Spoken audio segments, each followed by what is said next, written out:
Trop souvent, la peur est opposée au courage. Et ce n'est pas être lâche que de reconnaître sa peur et de redoubler de prudence.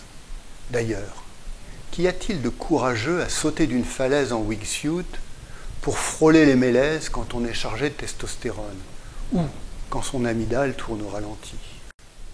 Qu'y a-t-il d'héroïque à nier le danger ou à côtoyer la mort pour épater la galerie? Walter Bonatti considérait que le courage est la première qualité humaine. Mais de quel courage parle-t-on? Le courage physique qui consiste à engager la viande, comme disait Lionel Terray? L'optimiste serein, surentraîné, qui franchit un obstacle exposé, est-il plus courageux que l'anxieux inexpérimenté qui ose franchir un obstacle moyennement exposé? Le courage est avant tout une affaire de circonstances. Quant au courage moral, celui qui avoue sa peur à un groupe de téméraires prêts à se lancer dans une entreprise vouée à l'échec, ne fait-il pas preuve de plus de courage que ceux qui se contentent de suivre aveuglement le mouvement? Il n'y a de courage que s'il y a conscience et lucidité, et donc reconnaissance de la peur.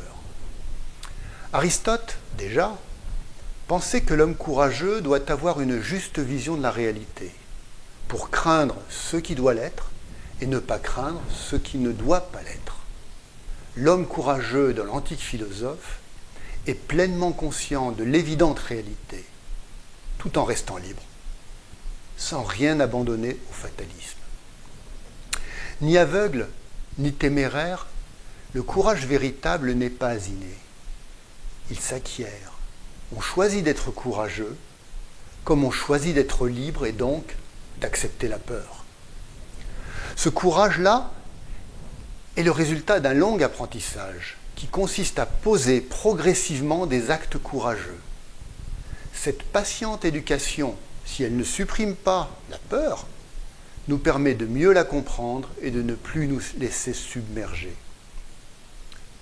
En se réconciliant avec ses peurs, l'homme libre reprend son destin en main pour aller au bout de sa vie, voire même de ses rêves. Ne nous contentons pas de nous laisser porter par le rythme indolent du fleuve qui nous mène à la mort.